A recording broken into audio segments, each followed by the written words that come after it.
Danny knew immediately that this would be annoying.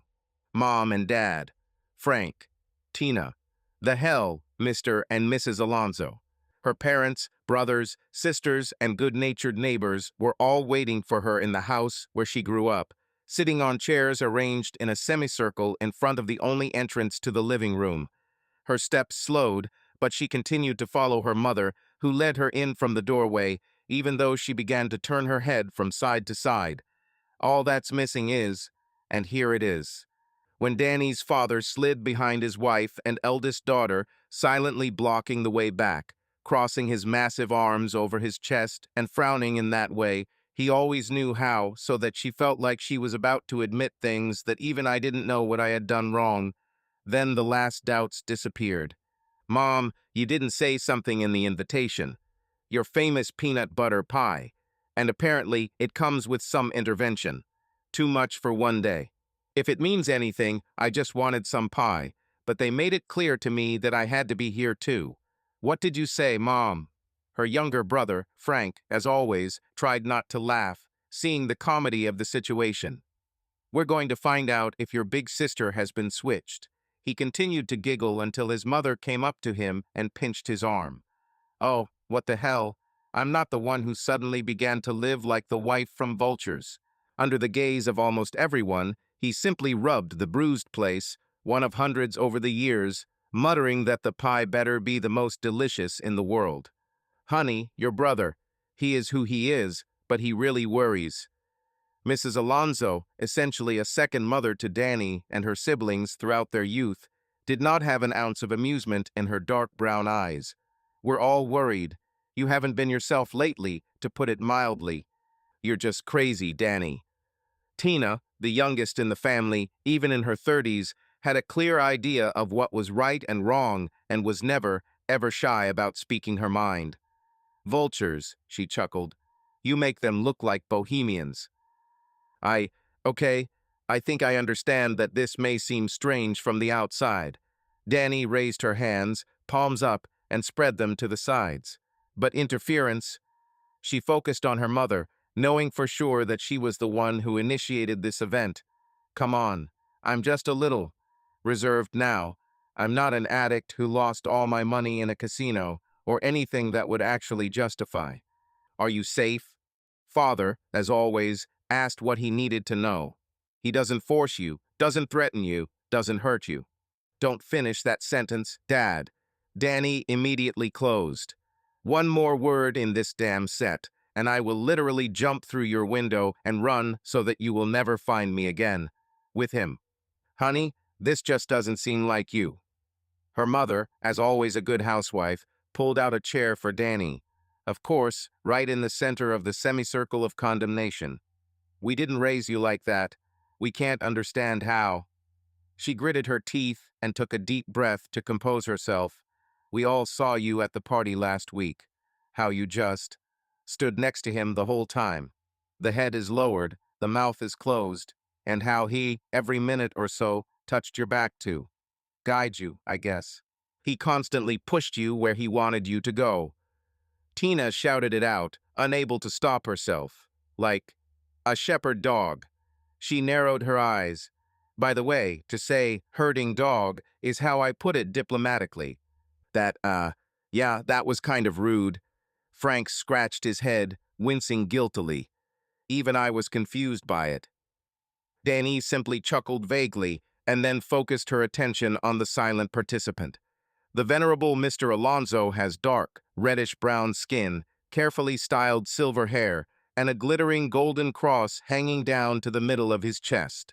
And you? I am withholding judgment for now, Danny. His eyes sparkled, but his voice did not reflect this. I'm holding back, but I'm ready if necessary, depending on what story you tell. He cast a long glance at the rest of his accomplices. When she finally gets the opportunity to tell it, Danny nodded, mostly to herself, and sat down on the chair that her mother still stood holding for her. She ran her pale fingers through her black hair and sighed. Fine. I will accept this in the spirit in which you intended it all, that you love me and want the best for me, and not the way it looks. like you're going to tie me up and lock me in the basement for reprogramming."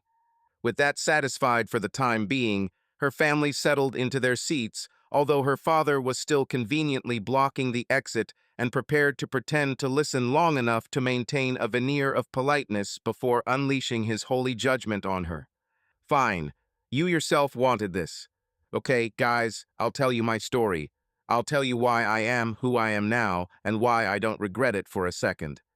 She looked at them intently, making sure that her words were absolutely clear. Not one single damned second. They didn't like it, but to their credit, they didn't interrupt. She nodded again. "Okay then, I guess I should start with what I did." Despite the confidence she tried to put into her voice, inside she was full of doubts. I have never admitted this out loud, just like that, right away. But it had to happen.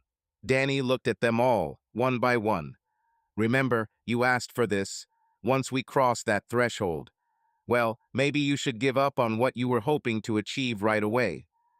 And with that, she began her journey. The last person I expected to see was Virginia, all dressed up in an elegant, tasteful evening dress. Not just before Easter.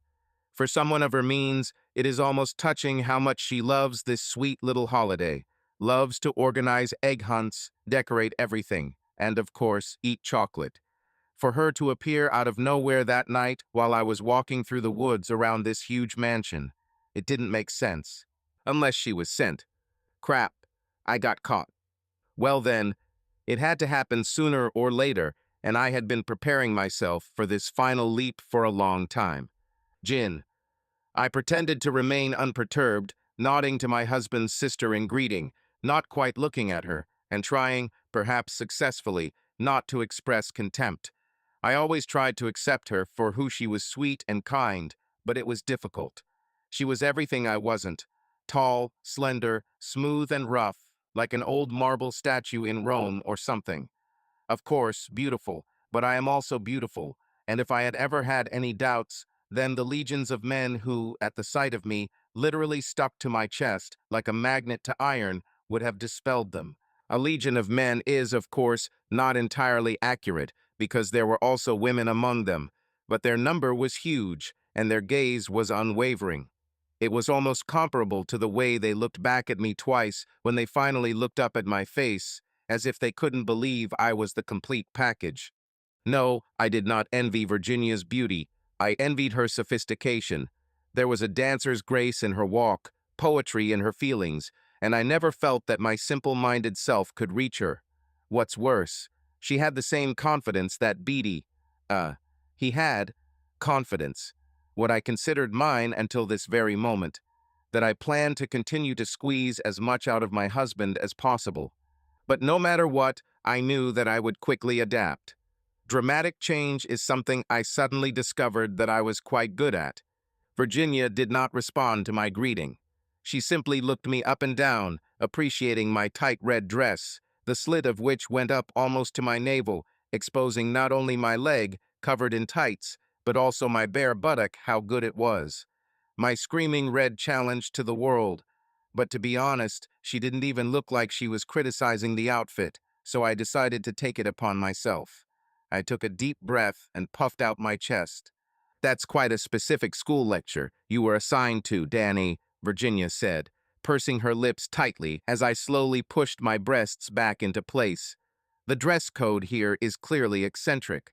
Is it called elementary school teacher couture or something like that? Either way, it suits you." What was this supposed to mean? Does it suit you? She must have thought I still looked like a sad school teacher. She didn't know the new, real me and didn't see how I evolved. She should have immediately attacked me with condemnation when she first noticed me in this dress given to me. Why is she so calm? What kind of game is she playing? Why hide, Jin? I waved my hand at the elaborate, absolutely gigantic mansion behind her. There's no point in hiding what it is. Where are we? The only question is how long it will be before Lucian's guards get you out of here. This question at least has a simple answer. Virginia arched one golden eyebrow, and her ruby red lips curled slightly. Never. I was actually sent, as you probably already guessed, but I was invited. Her grin became even wider. Technically, I have a standing invitation that I never wanted to use after the first time. Until today. Until the moment when your twin brother begged you for. What? I realized that I really didn't know the answer to this question, and I asked it sincerely. Save me. Maybe. Virginia still didn't show an ounce of anger, judgment, or even impatience, and it was driving me crazy. I think. Biddy just. A wrinkle finally appeared on her flawless forehead. He remains the same as he has always been, as he cannot help but be. But he also realizes something.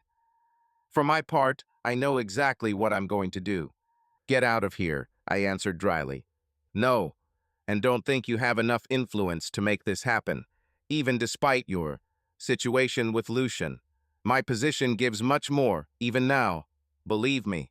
She turned and glanced over her shoulder, clearly noticing the noisy party coming from the house. I'm going to. We're going to take a closer look at everything. I'll show you what this place is. I couldn't help but laugh.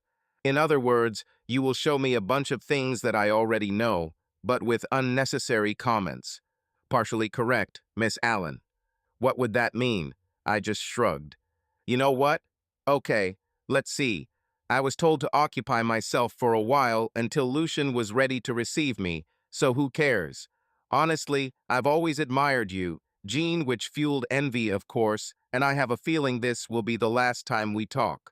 We can make the most of it. Maybe we'll both learn something. Virginia just smiled and extended her hand, bending her elbow. I blinked, then grinned at her confidence, took her arm, and let her lead me like she was pulling me onto the dance floor.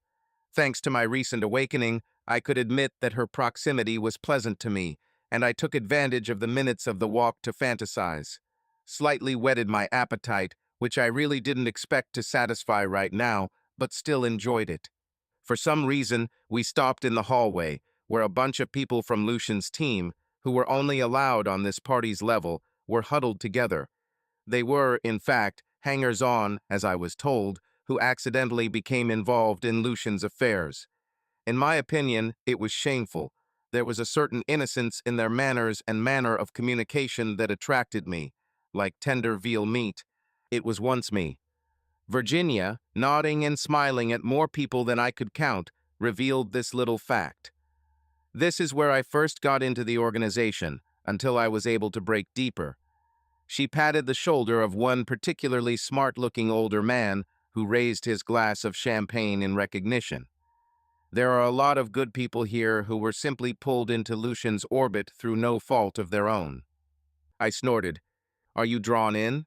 I got just a few pieces of all of it, and it changed my life. There's no chance these people on the periphery aren't hungry for more.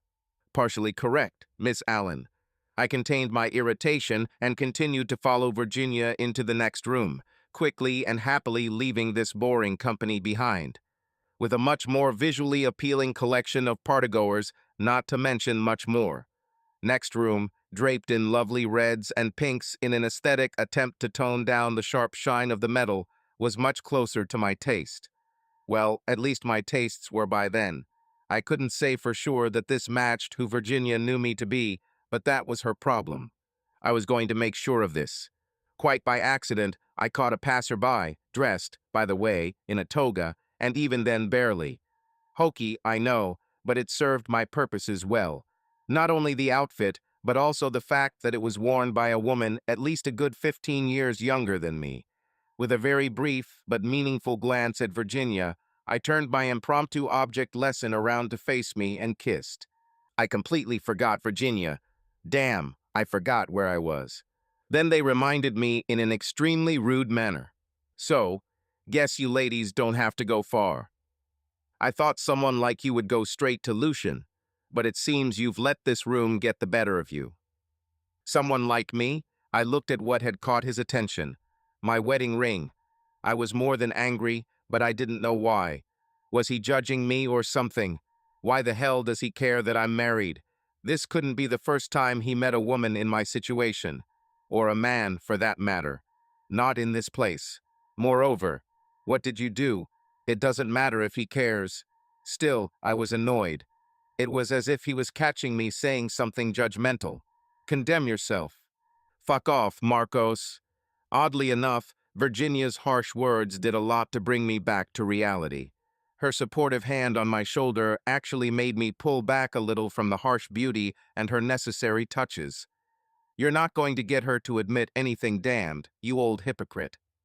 Unless you want to tell me we're stuck here in a damn villa, forbidden to go see Lucian, a man named Marcos. Coordinator, bouncer. Looked like he wanted to slap us both stupidly. No, scratch it. He wanted to slap Virginia. However, what happened was that he contented himself with a grunt and a glare, and then silently pointed to the other end of the red room, to the passage further into the estate. He was speechless for at least a moment before muttering, "Worthless ones who cannot remain faithful to save their lives." I really hated this guy and really wanted to leave. I hurried next to Virginia so we could continue onward. Maybe my sister-in-law has finally accepted who I have become, maybe not. All I knew was that the night was far from over and there was much more to come. You looked very perky. Virginia, inexplicably, dropped the compliment by throwing her arm around me again. I blinked, caught off guard. Thanks. I found my smile again. Fuck Marcos. Lost in my thoughts, I barely noticed that we were walking along the periphery of a large dining room and many participants. The thing is that there was no menu food. There were illegal substances scattered on the long table. Of all my new entertainments, this is the one I've only dabbled with so far. However, this was yet another example of an existence I had never even dreamed of until Lucian came into my life. I just couldn't imagine ever having the opportunity to indulge in this while chained to Beatty. Moreover, Beatty never forbade me to do anything like that. He didn't have to, it just wasn't an option with him. Together with us, it's like trying to get a bear to eat an elephant. Completely different worlds. Lives are at stake, Virginia said, pointing her chin at another group, a collection of the most garishly dressed men and women I had ever seen. They invent new ways to squeeze everything out of this world. Then everyone will do it on their own. Do you know them? I frowned. During the time I spent with Lucian, I knew that he avoided talking about his connections and contacts, and I didn't care. He was a powerful man, but he was also a philanthropist, a giver, and I was happy to be drawn to him with all my soul, even to the parts of him that I could not see. But these people made me anxious. I know about them. I know that Lucian is the only person who can get a penny out of them, and they hate him for it. Almost as much as they hate the fact that they can't help but come here. But he squeezes out those pennies, I smiled triumphantly, and they stay on track. Everything Lucian did just made me melt. This man was a revelation. Virginia shrugged. Endless struggle. Exciting, I guess. For a while. Her eyes narrowed. The way they let their hatred simmer inside, she shivered slightly. At best, they will choke in this. But more often, they choke everyone else. She shook her head. You don't understand what the world is until you lose it. World, don't make me laugh. It's boring, and we both knew it. Virginia was painfully transparent in her attempt to make me. Remember, I guess, it was no use. What could compare to this place, with this existence? All your whims, all your pleasures, all your delights are at your fingertips, and it all revolves around such a powerful axis as Lucian, who knows what you are and what you need. Nothing else, no one else could compare. There was. There was no time spent with anyone else. No wonderful holidays, no quiet moments at sunset, no warm evenings by the fireplace, no endless, easy laughter, no. People need more. I deserve more. I deserve it. I've given enough. I gave it away. Lost in my own thoughts, I didn't even notice that we had already passed through the side door, although Virginia deliberately directed us towards it. Behind the door, we found ourselves outside again, but not in the forest around the mansion, but in an enclosed courtyard. It took a few seconds to realize that there was a large, very beautiful sauna in which the stoves were working at full capacity to produce enough steam for the huge room. I cast a questioning glance at my companion, hoping that maybe we could stop by for a minute. The thought of meeting Lucian with a thin haze of sweat on his body seemed very tempting to me. And to be honest, I had a strange feeling that it would be good for me to have a good cleanse. But that was not the case. Virginia didn't even slow down, just glanced at the vacationers, wrapped in towels, cooling off after the steam room. Those lying on the sun loungers, however, did not hide their interest in her. "Virginia, I never thought I'd see you here again." One of the men, a handsome older man with a thick, curly beard, beamed when he noticed us. "I was sure that as soon as you left, it would be forever." Ephraim. Virginia simply nodded without stopping, although, strangely, she slowed down a little. "This is Danny Allen." The man, Ephraim, didn't seem to care. He just waved his hand, as if dismissing it. "The name vaguely reminds me of something." "Wait, Allen? This name certainly reminds me of something. Your brother?" He didn't wait for Virginia to answer. "What was his name?" "Bader." "Biddy," I answered before she could say anything. I was irritated by his mockery and clenched my left hand as I said his name. "His name is Beatty." "Oh yes, yes, a construction worker or a cleaner or something like that. The one you started praising out of the blue." Ephraim ignored me and continued, turning to Virginia with a malicious smile, nudging the woman sitting next to him who was struggling not to laugh. "That hero who, saved you." His evil grin became even more malicious. "Yes." But Virginia was not looking at him or his toy when she answered. Ephraim continued to chuckle. "Damn it. What a pathetic cuckold he must be. But the door is always open for you, Virginia. Memories don't disappear." This time I grabbed Virginia's hand and pulled us away. My strange desire to cleanse myself still remained, but all my dirty, voluptuous fantasies had long since disappeared. This raunchy couple made sure of that, at least for now. When we went back inside, the corridor we were walking down was dark, like the lights were flickering or something. I could barely see enough to avoid crashing into the walls. Virginia, of course, knew where she was going and stepped forward again. However, she suddenly laughed softly. There, with Ephraim. A bad blow to the face, yes? Before I could answer, as if by magic, at that moment there was a loud slap. We turned the corner, descended into a dimly lit room, and found ourselves surrounded by a variety of leather and rope equipment, just like a ranch. Although this should not have happened, although this room fit well into the general surroundings, what I saw still amazed me and made me stop abruptly with a loud breath. My eyes must have sparkled in the darkness as I watched. "Danny, we need to move on." I jumped, literally jumped, when Virginia touched my shoulder. Hardly believing it, I realized that the unexpected sight of this unbridled rage, this dominance and submission did something to me. It's just death. These people are killing themselves. Virginia couldn't stop piercing these people with her gaze.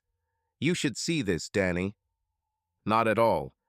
I ran my palm over her bare arm to feel the goosebumps there. I couldn't help myself. I still felt an irresistible urge to touch her. I've never seen anyone so alive. I assure you that every nerve in their bodies is on fire right now from what they are doing to each other. Now my hair is standing on end. Virginia instantly grabbed my hand and intertwined her fingers with mine.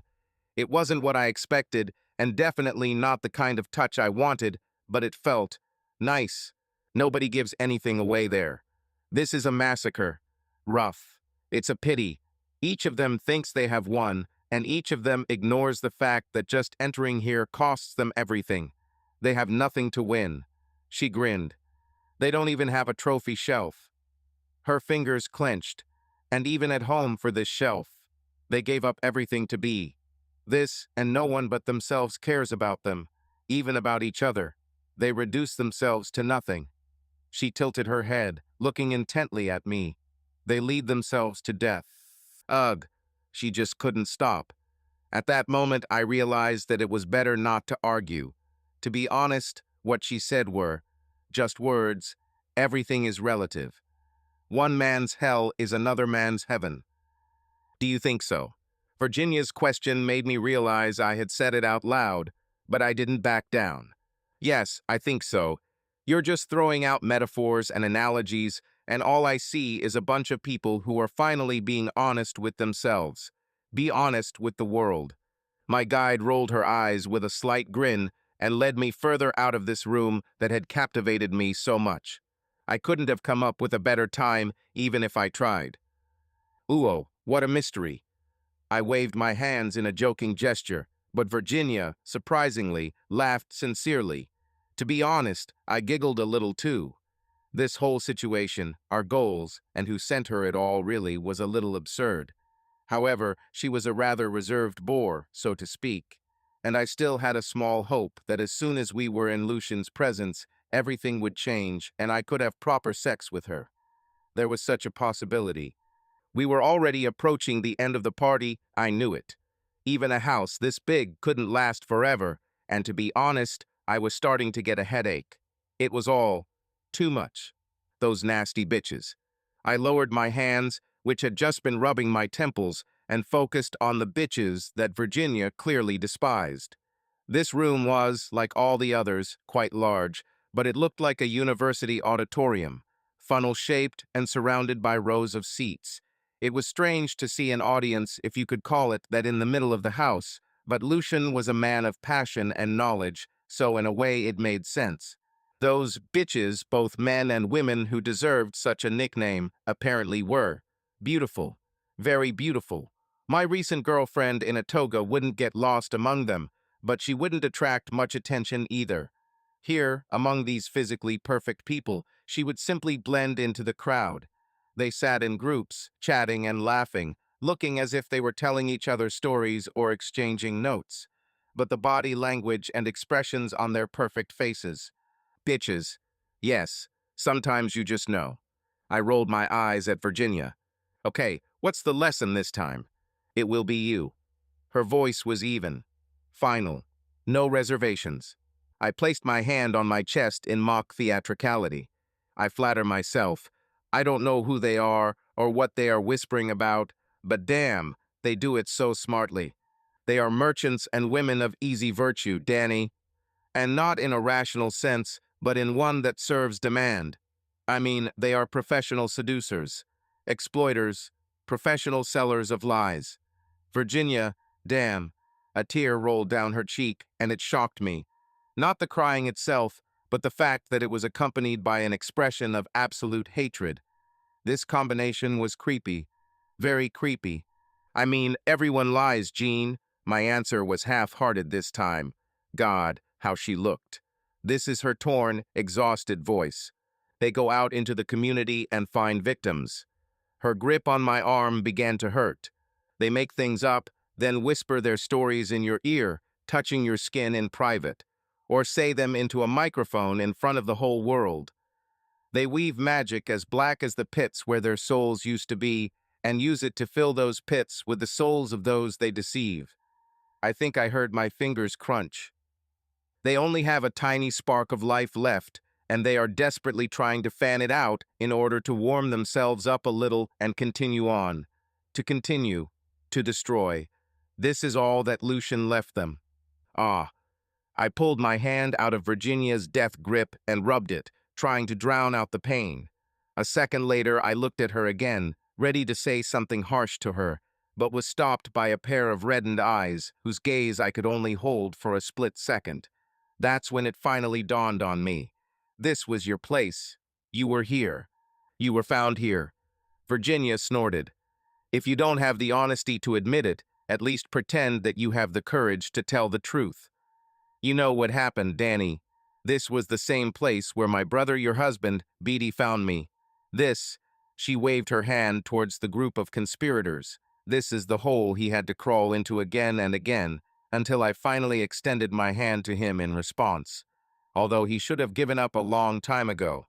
I blinked and looked back at these bitches. I didn't have the slightest doubt about Virginia's words, and now they didn't seem so perfect. It was you. I understood what I was saying, but it felt like it wasn't me saying the words. It's more like I'm reading a text that was given to me. You just weren't suitable for this. For what? For a world full of intrigue and paranoia. for a world of psychopathic contempt, parasitism? Was she supposed to be suitable for this? Not everyone. I wouldn't. I won't. I couldn't finish the sentence because, frankly, I didn't know what I was going to do or not do. This was the point of my being here. The fact is that Lucian gave me an invitation. Unpredictability, chaos, the excitement of walking down a road that I had never walked before. As if reading my thoughts, Virginia pointed to a door across the small auditorium. I've never been behind this door. I never went to Lucian in the heart of his home. I don't know what we'll see. I don't know what will happen to you. Well, it's good that I know that. Maybe, I had an idea of what was going to happen based on what Lucian had been telling me for. Well, for a long time. Long enough for me to gain confidence mostly real and tug on Virginia's hand to lead us through the final door into the place that filled her with terror that she didn't even try to hide. Her quiet sob didn't stop me. Straight to the heart, to my new life. The time had come to make the sacrifice I had been preparing for so long, and no little reminders, no fond memories, could stop me. The first thing that struck me was the trembling throughout my body. The second thing that struck me was how much I liked it. Of course, the room was strangely cold in this large, slightly Spartan bedroom. Well, at least there was a bed in the center. However, the cold was not the main thing. As I took my first step across the cold floor toward that bed covered in soothing whites and blues, I suddenly realized why it was so cool in here. It was a necessity. I was burning inside, and I knew that once I was on that soft mattress, once I gave myself to Lucian, it would take everything in the world not to pass out from heat stroke. I felt it in my bones. It was a deep-rooted instinct. I knew this because he was here, waiting for me. Lucian sat reclining. His legs were covered with sheets up to his waist. His hair was slightly disheveled in white wings, and he extended his hand to me. His dark eyes were fixed only on me, and his smile was a promise, as if his mouth was ready to devour me. God, how I wanted to become his prey. Danny, Virginia was still holding my hand, but I was trying with all my might to break free. I can't tell you what you don't already know. He is manipulating you. He doesn't even have two sides, but three, which he changes to get what he wants. He will destroy your happiness, make you forget who you are, and you will end up hating everything you ever loved. Her voice trembled. It's not just Beatty you're betraying. You are betraying yourself. Please, don't do this. Again, I turned around to take one last look at her, a farewell glance. When she furrowed her eyebrows in confusion, I laughed. You mean don't do it again? Do you seriously think this is my first time with Lucian? I can imagine what my grin looked like. How cruel she must have seemed. Jin, he came into my life a few months ago. This is just the first time I came to him myself. I calmed my expression and made a choice. Tell Beatty, I swallowed. Tell my husband that he was never good enough, would never be good enough, and let him work on it for the next woman he manages to lure into his life. Lucian's deep laugh rang out as I released Virginia's fingers. I don't remember how I crossed the smooth floor to the bed. For the first time I saw him in full. Before that, all our meetings were secret, so passionate, full of need and desire, but always brief. Quick, so that the world does not know about us and what we have become for each other. It was exciting, the most incredible thing I've ever experienced, but it was too empty. Now that's finally going to change. Now that will change. Now I came to him, and not the other way around, and I knew that I would be rewarded. Now was the moment when my life would really begin. What's left? Manipulation by traitors and women of easy virtue. The endless vices of people with addiction, looking for new people to humiliate and betray just to feel life again. If I'm really lucky, they'll leave me alone to dream of a better life. Temptation is like torture. I knew where these sudden thoughts came from. Each of them was like a needle stabbing into me for all these hours, but now they came all at once. I had no idea how they could have appeared while I was having sex with Lucian, but they did, and I couldn't enjoy it. I was a toy literally and symbolically. I became indifferent. The deal sucked. My incredible moment of clarity showed me this very clearly. I had nothing because I had destroyed everything to get here, and all I could do in the next minute, let alone the next day, week, month, or year, was hope that Lucian would give me enough to satisfy me. Hope without confidence, without any basis in experience with this man. Now I had only one question. Would this cold man who took me want me again? Does he want to raise me from the grave again, like a zombie from a horror movie, because I literally committed the death of myself? Just like Virginia said. Virginia. She was still there. Virginia didn't leave. Despite the tears streaming down her face, which embodied despair and suffering, she did not abandon me. At her brother's request, she stayed when her words, her thoughts, but I heard them in my husband's voice. Behind my lifelessly swaying hand, behind the shine of my wedding ring, I saw my husband's sister, a woman with a face so similar to Beatty's, and she took a step towards me. I made this gesture, I took a step too, and that was enough. The rest happened quickly, even perhaps anticlimactically. Sobbing but smiling widely, Virginia took my outstretched hand and helped me out. He let us go without a word. No sound. This finally put everything in its place. How unimportant I was to him. How quickly, damn quickly, will he find a replacement for me? Hell, he already got what he wanted. He's had enough of me, and now he doesn't need me anymore. The joy of this realization was indescribable. Everything else is just an adornment to the ocean of relief that covered me. So much so that I didn't notice my abandoned dress, didn't notice the doors through which we slipped out, didn't notice those we passed, rushing away on the wave of my freedom. Nothing was more important in that moment than the way Virginia and I ran out of that damned mansion, its gravity weakening with every step, until we finally climbed into the limousine, which she had wisely left waiting for us in the hope that I'll get my sanity back. It was a great feeling. That lasted about 5 minutes. Jin, what time is it? I was shaking and wrapped my arms around my naked body when I finally met her gaze fully, causing her to stop digging around for clothes for me. Virginia glanced at the watch, which was hidden somewhere in the car as she pulled away. Around 7:30 in the morning. Why? I laughed bitterly because I wasn't sure that I even knew what a sense of humor was anymore. I just wanted to record the start time. Virginia started dialing a number on her phone, and I knew exactly who she was going to call. But she stopped and asked with a smile. The beginning of what? The beginning of my climb up the mountain. My bitter laughter turned into sobs, and I'm almost sure that the avalanche will cover me long before I reach the top. Virginia didn't answer, but she squeezed my hand as we drove on, while she was making a call. God, damn. Danny could only smile a little guiltily at her brother Frank. She nervously ran her fingers through her thick black hair, trying to hide the flush of blush that she knew was creeping across her cheeks at that moment. Frank and everyone else had no idea.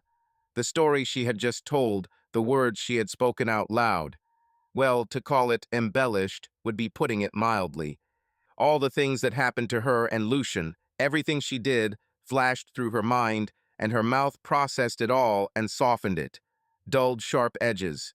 Mom and Dad really don't need to know how their little girl turned into a psychotic sex monster.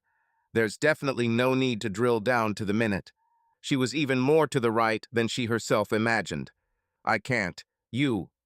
Mama Danny straightened up in the chair in which she had practically gone limp during the story and took a deep breath, trying to calm down.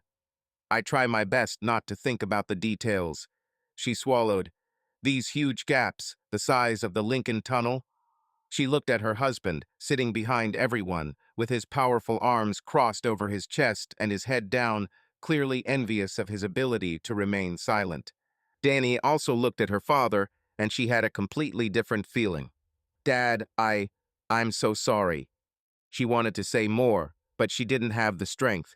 She couldn't even keep looking at him, so she turned her gaze to Mr. and Mrs. Alonso, an elderly couple who still hadn't said a word. Should I continue? Mr. Alonso rubbed the cross that hung around his neck, sighed and nodded. Like her father, he was a reserved man, although his silence was more self-control than deep thought. Over the years, Danny managed to catch hints that her good-natured neighbor had a not-so-decent youth in the past. His wife looked at him with sympathy and then nodded in support. But the doll-like, miniature younger sister Tina. Damn it, Danny. Of course, continue. Tina, without mincing words, waved her arms, nervously turning her pumped-up body in the chair. You still haven't explained why you're still with him, all these things. Why you? Her gestures became even sharper with irritation. What the hell is this? Nobody wants to see their idols crumble. Danny always knew that Tina put her on a pedestal, and now that pedestal was buried deep underground. Why am I acting the way I am now? Danny muttered, running her hands over her face and looking up at the ceiling of the house she grew up in. Then she sighed decisively and plunged back into the story. Then everything only gets worse. She closed her eyes, suppressing the pressure building in them. She looked around everyone present, not focusing on anyone in particular. Well, everything happened. Let's get this over with. However, she fell silent again for a moment before finally forcing herself to continue. Okay, so Virginia and I were dropped off somewhere, and hell, I don't even know where we were. I was just glad that I got rid of Lucian. Glad I saw him the way he was, the way his world was. Damn. Before it's too late, is this even true? Could this be true? What kind of escape did I actually make? It seemed to me that I had climbed out of a hole, only to now find myself on the open sea. No direction. Lost. What freedom of choice do I have left in my own life? No, I can fix this. I'll find a way to move forward. Well, as soon as I see him. It will be hard, but I'm a smart woman.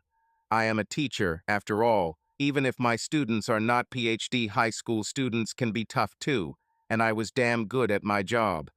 Well, once upon a time, before, I remembered something that, oddly enough, Angelo, Virginia's driver, told me on the way.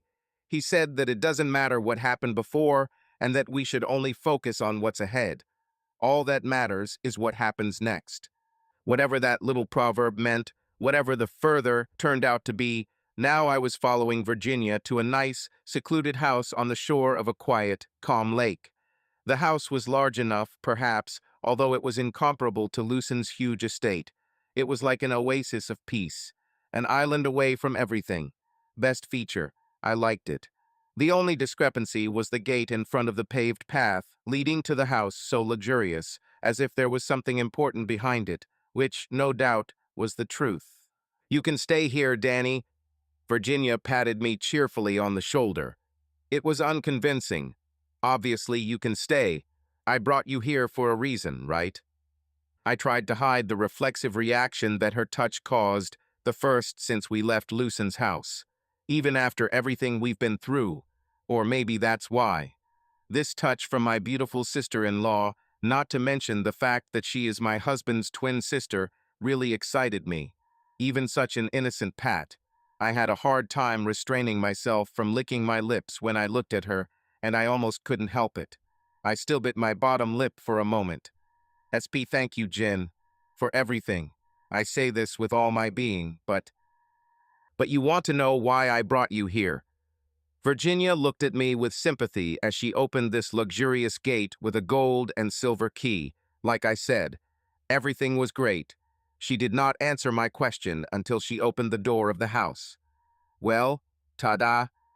This didn't surprise me at all. I expected this, knowing for sure what I would have to face as soon as I saw Virginia calling someone in the limousine. But I realized something fundamental the moment I saw my husband get up from the comfortable chair he was sitting in. I didn't want him here. Don't get me wrong, Beatty is a wonderful person. If that sounds like disdain, that's not what I meant. Everything about him, from his toned figure to his calm appearance, even his hands with the scars and calluses he earned from construction work, is all nice, calming, even. He's not a firebrand, but everyone usually feels comfortable around him. Usually. But not this time. This time his presence made every muscle, every nerve in my body tense. And it certainly didn't help that he was surrounded by what seemed like all the pastel eggs and bunnies in the world. Virginia's fascination with Easter made the whole scene seem surreal, as if it were all some kind of hoax. That combination made me want to turn around, run back to Virginia's limousine and promise Angelo an endless string of pleasures, if only it would convince him to take me away from here. He seemed like a nice guy, but everyone has their limits. I didn't run. No pleasure. No action at all. I stared at Beatty, not knowing what I was waiting for, but definitely expecting something. Scream. Waving a finger in front of my nose. My damned name, spoken with disgust. Anything. Anything. Just not. Nothing. Nothing but this look. This expression. Biddy Danny, if you want. Virginia looked as awkward as possible as she shrugged. Don't know. You can sit down, I guess. I'll get us drinks. A liter of vodka. I don't know why I said this. Apparently a joke to diffuse the situation, but when Beatty froze, halfway back in his chair, elbows straight and arms resting, I knew it was a mistake. Is this what it takes for you to talk to me? My husband's first words, and I had no idea how to react to them. There was no anger, no sympathy, just an emotionless question. I realized that I, too, had tensed, and now we were standing opposite each other like wooden dolls, although there were such comfortable chairs in front of us. God bless her, Virginia diffused the situation. I have ice. And lemonade. Sorry, but I drank all the vodka before I went to Lucian. She tried to laugh, but it came out weak and sad. However, it's appropriate. Just please sit down. I'll be back soon. She left, and we sat down. It was a kind of truce. I started fiddling with the sleeve of the dress Virginia had lent me in the limousine. My own red, almost no more than a piece of cloth, was left behind. The dress was beautiful, so I continued to look at it even when I spoke. Biddy, do you want me to talk to you? I forced myself to look at him when he didn't immediately answer, and saw that he was sitting with his face in his hands. After a moment, he slowly ran his hands over his face and looked at me. No, yes, both. I need to know, but I will hate knowing it. He snorted. Listen to me. Maybe you've already driven me crazy. Maybe. I couldn't agree more. But I'm here. Will I deserve at least a little appreciation for this? I have answers to the questions that I know you. Must be tormenting you. Okay, into the abyss. Beatty leaned back and motioned for me to continue. When? No. How did it start? I opened my mouth, but he didn't finish. He leaned forward and tried to pin me to the back of the chair with his gaze. And Danny, consider this. A confession. No lies, even without subterfuge. Just tell it like it is so I don't have to guess anymore. 2. To stop floating aimlessly across the ocean. I don't know what you want from me next, but... Fine. Did he think I knew what I wanted? Everything is fine. I'll tell you. I studied that smooth wooden floor, took a deep breath, and began. Lucian donates to many charities and organizations, and about a year ago my school became his last choice. It all started so quickly. I could no longer keep my gaze on Beatty and lowered my eyes, pressing my lips into a thin line. When I frowned in confusion, he continued. I'd rather he didn't continue. Listened to Lucian mocking me, playing along with him, coming up with tricks to distract me, avoiding exposure to increase the thrill. Fuel. Food for the monster. So now you want to comment? Damn, why did I say that? Why with such a sarcastic tone? I wish I could take it back, but Beatty had already risen to his feet, and I had to redouble my defense. Yes, food. This word will do. He fed on me. My body, my mind, my disappearing soul, and I fed on you. I used everything we had to rekindle the flame of my affair because it made me feel fulfilled. I don't even know what. Rebirth. In sight. In those moments, I saw a whole different world, and I just wanted more and more and more to have it shoved down my throat.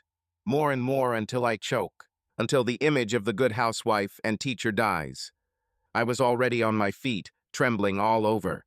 At that moment, a strong hand grabbed my wrist, and before I knew what was happening, the cold drink was in my hand, and I was gently but firmly seated back in the chair.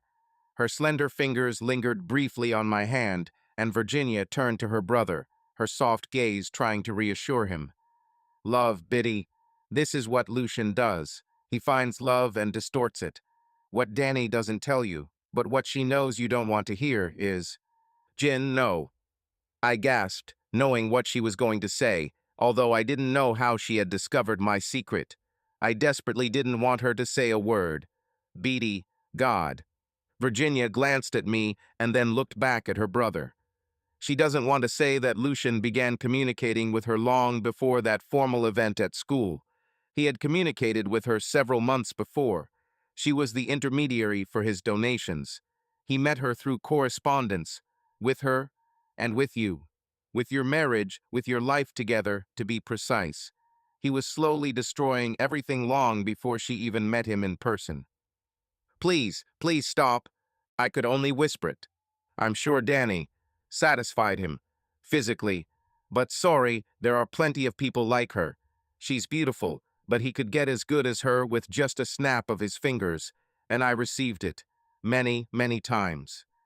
Virginia's voice became quiet, and she looked out the large window overlooking the calm lake, not looking at me or Beatty. What Lucian really wanted was what he didn't have. He, he longs for true love, real affection, unpurchased, not forced. He hunts for her like a bloodhound. When he finds his target, he shapes it in his own twisted image, distorting love, as I said. It holds up a distorting mirror to true love until you feel disgusted and want it to go away.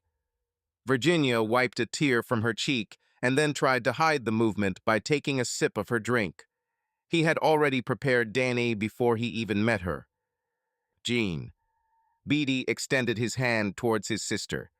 You never told me how Enid, what happened to her. And I won't tell. Virginia looked intently at her lemonade. Never. After an eternity, she smiled at her brother. Biddy, thank you, once again and forever, for what you did for me. You reached out to me when I was already sure that no one could. You are one of a kind, even if you don't want to admit it. Apparently, that was all Virginia could say at that moment. I felt for her, God, how I felt for her, but at that moment I hated her a little. She probably just took away my last chance for salvation. The last thing I hoped to hide.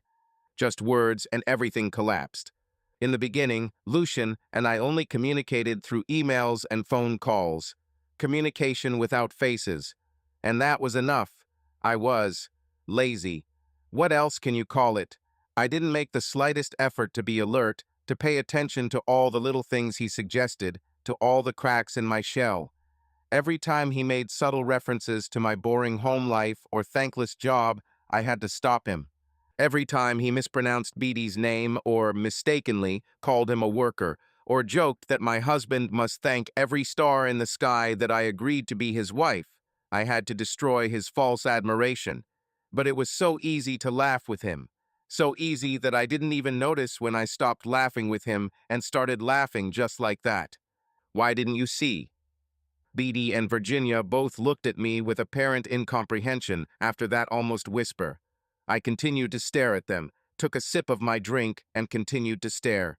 That's what I was afraid of when Virginia exposed Lucian's campaign. When the illusion disappeared, I gave in to him because I was unprepared and taken by surprise. This, right now, next thing I was going to say. How I killed myself through cruelty and could no longer stop. This went on for months, Beatty. How could you not notice that I was becoming? My nostrils flared and my free hand gripped the armrest of the chair so tightly that the leather began to creak. My little comments got worse and worse. Sarcastic remarks about your work, about you playing with toys or building your Lego sets. Complaints about the ungrateful little bastards I teach, or how our house will become my grave. How I became cold, how bad I pretended to be when we... I curled my lips, and they rolled into a contemptuous grin. It was so obvious. Virginia shook her head in shock, but Beatty, my husband, was icy, completely frozen. This is all. God help me. I screamed, throwing the glass with the rest of the drink and jumping up. You don't understand anything, even when I had to go to the clinic to get rid of. You should have known me. You were supposed to be my damn half? Damn it, Biddy, I was drowning, and you just smiled at me from the deck. Crap. I can't count how many times I humiliated you to your face, hoping that you would call me a woman of easy virtue or a bitch, or at least hit me. Danny, no, stop. Virginia again. Only her. I could no longer see anything from rage. Virginia intervened again. Only her. I was furious and could no longer see anything in front of me. Every step I took led me along a winding road, and with every turn I saw less and less of the place from which I started. Do you have any idea what Lucian's mansion was like? Why the hell was he alien? Strange, strange. No sane person could have chosen this place for himself, but when I received his invitation, I rushed there at full speed, with my arms open. This is what I've come to. That's how deep I've fallen. Danny, you made a choice. You must accept. I turned sharply to Virginia and hissed. When? When did I make my choice? When did the school appoint me as his donation liaison? No. When did I instinctively revert to the manners my parents taught me to avoid calling him a jerk? Not either. In which of the hundreds of small exchanges that caused me excitement did I choose to betray everything that was dear to me? Maybe it was when my hormones began to boil as soon as I saw his perfect body to match his sensual voice. Seriously, do you think at some point I just nodded and said, "Time to have sex"? My arms hurt from how hard I swung them up and down. I started literally jumping on the spot. In another life, these twitches could have led to something completely different, but now it seemed obscene, which only made the situation worse. Maybe I made a choice between everyday life, household responsibilities, and work. Like I sat down, wrote down all the pros and cons, and chose my preferred option. September 25th. Betray everything and everyone. Seriously, I couldn't. Damn, I had to. My head shook as if I was looking for support, looking around, but found nothing. You needed someone who would understand. Virginia also rose to her feet and took a step towards me. You needed someone who would finally know his name, who would understand exactly who interfered in your life, who came back and, perhaps, used you for some petty revenge of his own. Someone who realizes that your behavior is not just a phase or a whim, and will do something about it. Right. Someone. We both looked at the motionless, silent block of stone sitting in front of us, and, to myself, I summed up Virginia's song. I needed someone who would love me enough to overcome his belief in me. God, what was I? I collapsed exhaustedly back into the chair. My body was completely exhausted. Now it was my turn to cover my face with my hands. Guilt, responsibility, love, hate, degrees of depravity, moments of awareness. It was all a tangled knot in which I did not see any loose ends. Everything seemed hopeless. After a few meters, but as if after 1,000 miles, Beatty exhaled noisily and stood up. Although I wanted with all my being, I did not raise my head to look at him. I was just so afraid. What? Oh, I would have time to think about this list, but now there was one thing. Hi. This was enough for the state apparatus, as they say. Maybe it was because they were twins, but I got the feeling that there was some kind of silent communication going on between my temporary housemates. With Virginia still stroking my hand, Beatty headed down the hallway, probably toward the bedrooms. I only looked up at him when I was sure that he had turned away. Understand, I didn't find the courage or a grain of hope within myself. Nothing so positive. I was just curious. I wanted to see him. Needed it. He froze, as if he sensed my gaze. He didn't say a word for a long time, probably the longest moment of my life, but still, in the end, he turned his head slightly to the side. You still made one choice, Danny. Otherwise, you wouldn't be here. He shrugged. It's just a pity that I don't know if it makes any difference. With that, the man who was still somehow my husband moved on to what I hoped would be a few hours' merciful oblivion for him. But for me, these few hours will be completely different. The first ray of the rising sun that hit I told me that morning had finally come. Hooray. My joints were cracking, my bones were aching, and my muscles were trying to kill me at the very moment when I thought about getting up from the sofa where I spent a sleepless night. I walked into Virginia's kitchen, rumpled and tired in a borrowed dress, desperate for a cup of coffee to help me recover, and I laughed as I realized how much it mirrored my life now, craving something harmful if it would help me forget who I have become. Success, coffee, failure, company. She stood behind me, and I knew it was Virginia.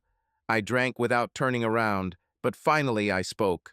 I envy you so much, Jean, you know. Hearing a short questioning sound, I continued. I needed her to hear it. Our rescues may look the same from a distance, but their similarities end there. One more quiet sound, and that was enough for me to finish. Your salvation came with redemption. I have no idea how you and Beatty, how you managed to restore everything. I shook my head. Okay, yes, I know you couldn't get everything back. Enid, yes, I'm really sorry. But damn, you gave back so much. You're still human. Your brother loves you just as much as before.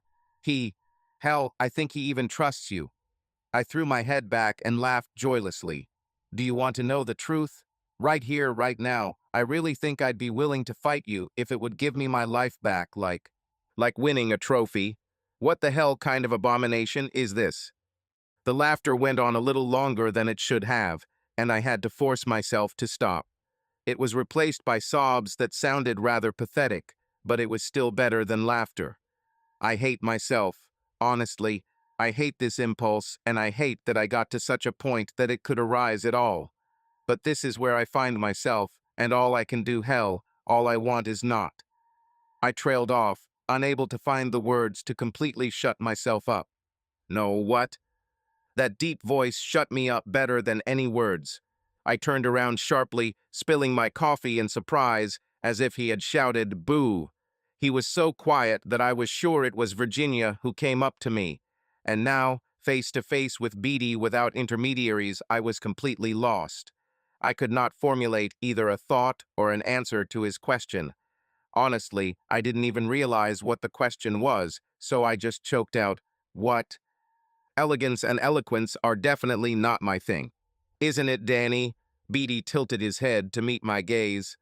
What do you want? You're about to say this when you thought I wasn't here. You were about to let your guard down. Or has this moment already passed? My lips moved, but no sounds came out. Beatty, was he really offering something? At that moment, I allowed myself to fully realize what I had been avoiding in my thoughts for so long. I followed Virginia here with one thing in mind, catharsis, but not for myself. I really thought that all I would do was give Beatty answers, let him blow off some steam, let him scream and call me every horrible and fair name possible, force him if he had to, and then nothing. I couldn't imagine a future beyond this.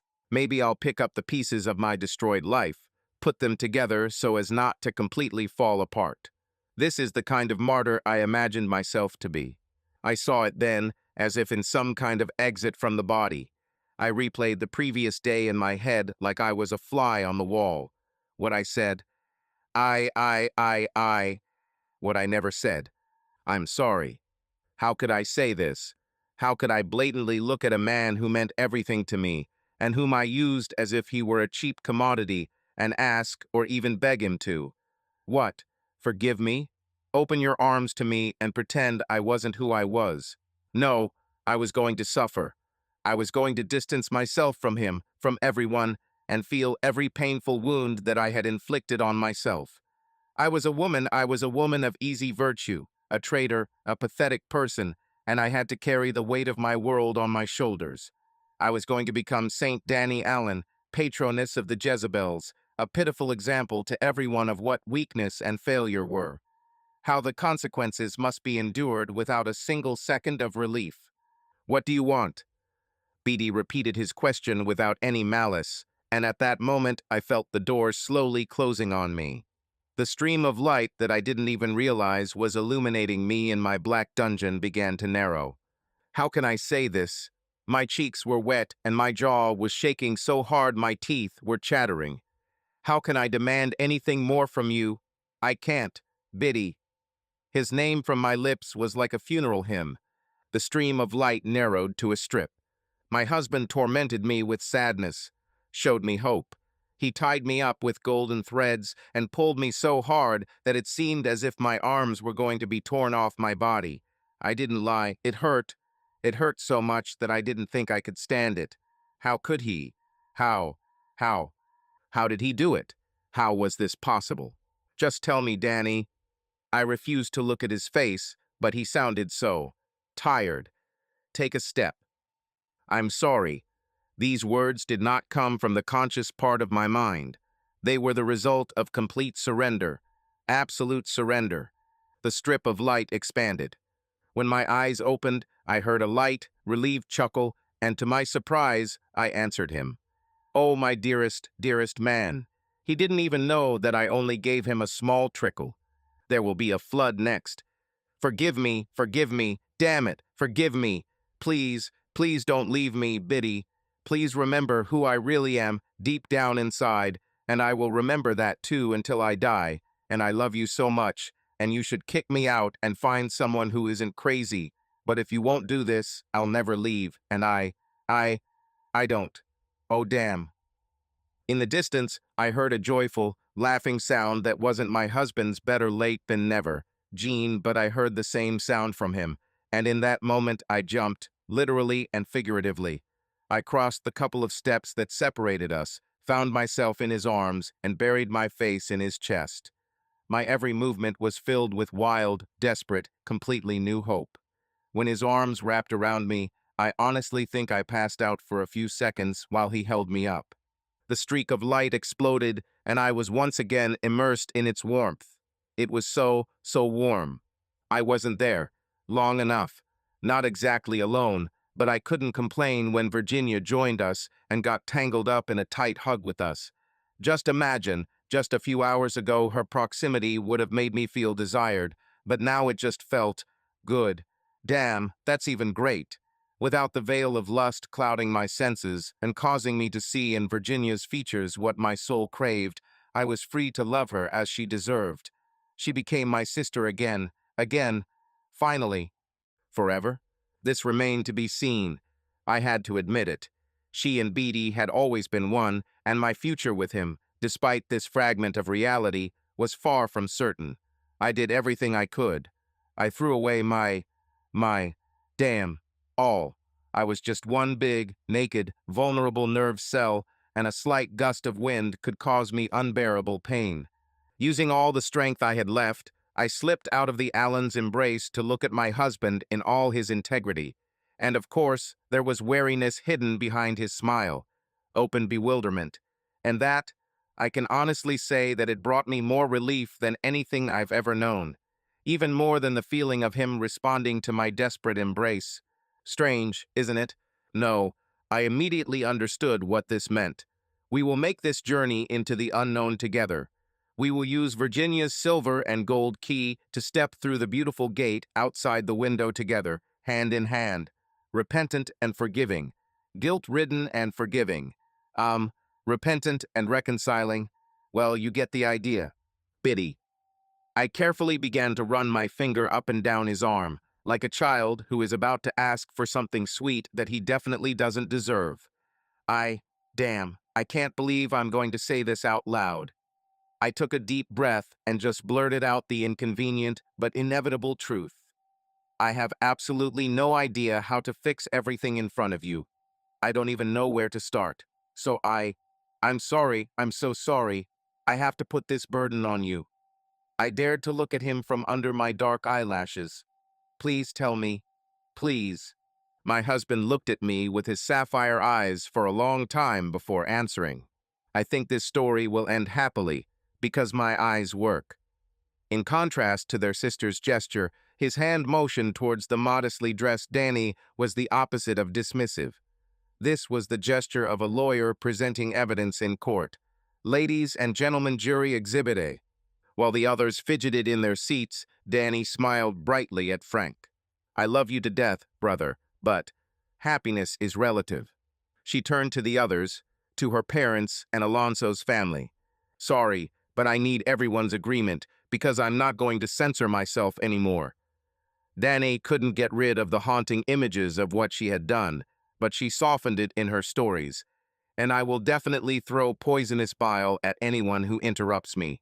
As I begin, I will finish, and you will simply have to remain silent. For a while, everything seemed to freeze while everyone conferred. Mr. and Mrs. Alonso were whispering to each other, but her mom and dad just looked at each other for a long time. Danny was surprised. She knew that if their roles were reversed, her burning curiosity would not leave a shadow of doubt. The fact that they were seriously considering the possibility of not getting a full understanding was an indication of how frightened they were of her current life. Not a good sign. After a good minute, her father answered, which, surprisingly, was unexpected for Denny. "Honey, you better finish, because I have something to promise myself. If I don't like what I hear, or don't hear, our family will be destroyed. So it's better to say everything that needs to be said. And here it is, this hint." Danny loved her father with all her heart, but had no illusions about his philosophy of life. Finish what needs to be finished, no matter the consequences. She has probably never met a more anti-political person. She might have thought of him as a big, old, crusty bear if he hadn't actually promised that he would seriously harm the man who was now everything to her. This was something she couldn't come to terms with. "Father, all of you, understand me." The tendons in Danny's neck tensed. "This won't end the way you imagine. This won't happen. I won't allow this, and I will make you pay if you react incorrectly." "Lord have mercy," Mrs. Alonso gasped as soon as she saw Danny's face.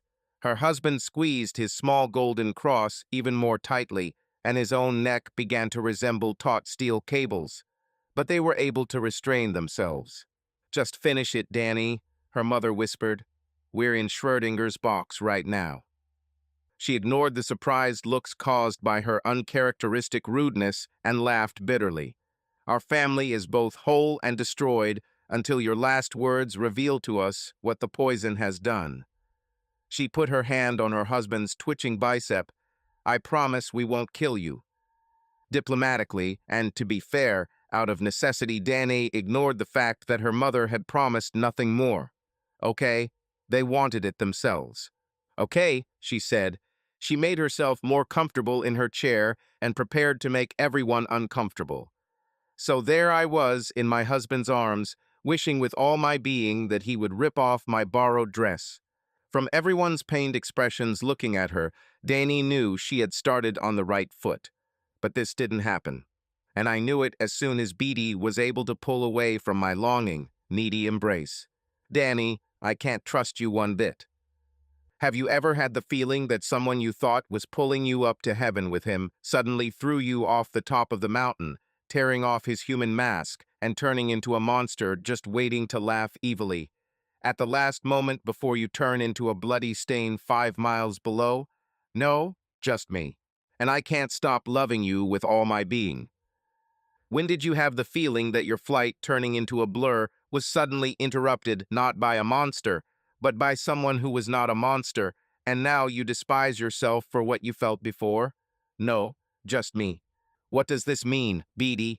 Virginia, stepping back a couple of steps to give us space, and in her own kitchen, narrowed her charming eyes and bowed her beautiful head on that graceful swan neck. Okay, maybe there's still something left of the life I'm trying to escape. That moment with her at Lucian's estate. Anyway, her question was not provocative. This was an honest request for an explanation. Their gazes revealed them as twins as they silently stared at each other for long seconds. Hell, it seemed to me that they were even blinking at the same time. When they, still without saying a word, got up together and went into another room, I felt a little lost. I had known them both for so many years that none of this was surprising to me, even a pleasant reminder of old times, but that didn't make my sudden loneliness any easier. That didn't make my hunger for answers, for a hint of a path forward, any less intense. For some reason, I just stared at the clock on the wall. Maybe it was a mini punishment of sorts, to force myself to feel every second that ticked by. Or maybe my subconscious mind was trying to prepare me for what it knew was going to happen. In any case, it seemed like an eternity before I was called into the living room, where I had to appear before my husband and sister-in-law, sitting in their places, like an intercessor before a court waiting to see whether his request would be accepted. Dana, we're leaving you. Beatty's face didn't give away a single hint of his feelings, right until the moment when I was one step away from collapsing on the floor in a puddle of tears and snot. And then his eyes flew open, and he jumped to his feet. For a month, damn it. He took a step towards me with his hand outstretched, but when he saw that I sank into a chair and did not fall through the ground, he stopped, frozen in place. Then he walked away. For a month, Beatty glanced at his sister, and then returned to my trembling figure. You, if you agree, you will stay here. 1. There's enough food here, Virginia assured, but her voice was weak, at least that's something. She sounded apologetic, but not hesitant, and a lot of things too. Do you agree? My husband interrupted his sister and literally pinned me to the chair with his icy blue gaze. I swallowed, my own green eyes darting restlessly from side to side. Beatty, I don't even know what you're talking about. At that moment, call it another intervention from my subconscious. I just killed what I was going to say by slamming my mouth shut as tightly as I should have held my feet for the past year, or so. One confident nod. Here's my real answer. The look of surprise came and went on Beatty's face, but I could tell, I hoped, that he was impressed. Then he became a little embarrassed. It was damn cute. Ha, well then, full disclosure, I'm making this up as I go along. He scratched the back of his head, trying to collect his thoughts. Jin thinks it's still a good idea. Okay? Okay. His eyes scanned the room.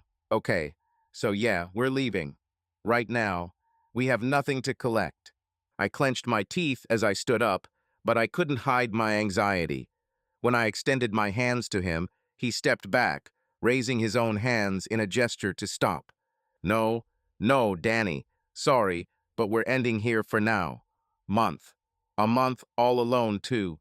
To really feel myself. Think. Make a decision. He looked down again. So we can both make a decision. And that's it.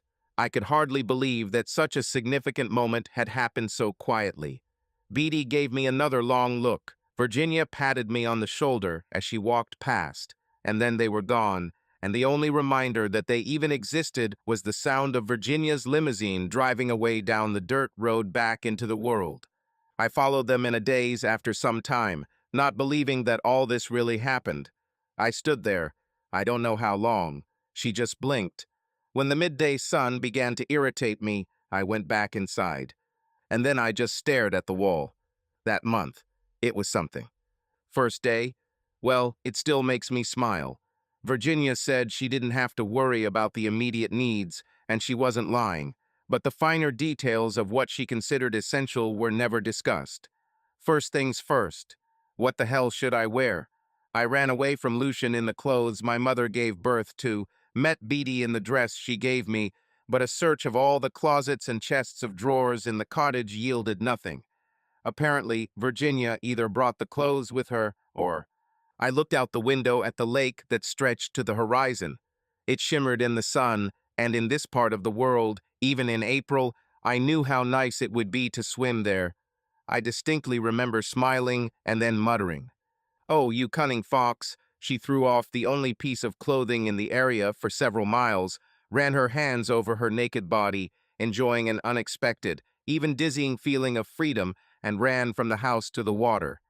The jump from the small pier gave me enough time to make sure I was following in Virginia's footsteps. This moment was the last one I was sure of for a very long time. The swim was amazing, both cathartic and distracting, but it couldn't last forever, and that night I got my first glimpse of my new existence. Food, thoughts, dream. Yes, there were books, but walks could be done either in high-heeled shoes, and these were my only shoes, no, thank you, or in what my mother gave birth to. And natural nudity seems romantic only until you prick your heel on the fifth stone or branch. Although, I must admit, the rest of the time it was amazing. God, how I loved just being there. Very quickly my thoughts became dark. I was stuck in my own head, living day after day, and sometimes even minute after minute in the past, in memories about what I did, who I was. I couldn't escape this. The montage of these events played out again and again and again. There was a moment. Lord, there was a moment when I had the thought that everything was better than helplessly experiencing my fall. Even relive it again. I mean, as soon as I can, I'll leave the cottage and just leave everything behind. I started telling myself that I really had no choice but to accept that I was cursed and leave. Go back. Go back to him.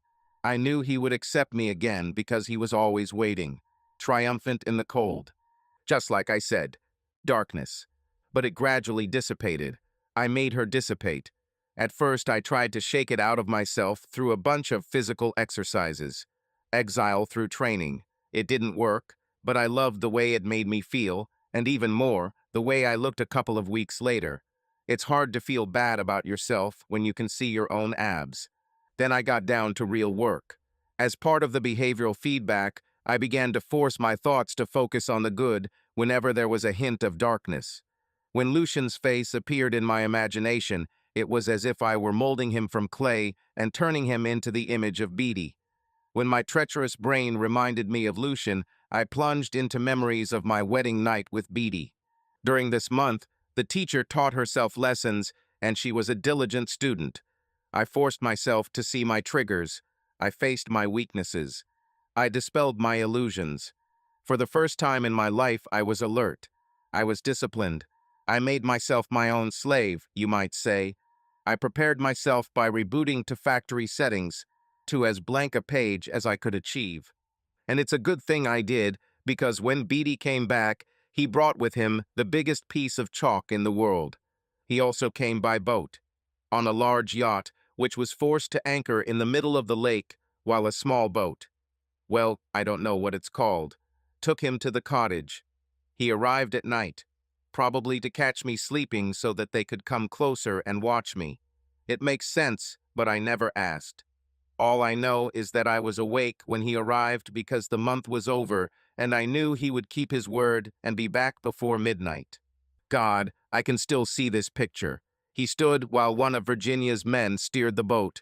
The full moon behind him bathed him in silvery light, illuminating everything around him, creating a symbol of purity that I had never seen in my life. Admiration is not even close to the right word to describe my feelings then. Perhaps sublime, maybe. All I know is that my tears flowed as I ran out of the house, naked in front of him in every way. He came back to me. I was no longer trapped in the depths of the earth. He stepped off the boat and seemed to absorb me with his eyes, pleased with what was offered to him. A wife who did not sit idle, who, at least on the surface, was making good use of her time. I knew I looked hot. Yes, I am hot. But never in all our years together have I been as fit as I am now. Hell, he even licked his lips. Well, he was going to, until he changed his mind and looked at the boatman with such a stern expression that he looked at the lake behind him for a long time. Danny, I knew that something like this was waiting for me, but I also thought that it was waiting for me inside. Beatty chuckled, and then pulled a long, thick robe out of the boat. Hold it. I think there is no point in delaying. Put this on and get on the boat.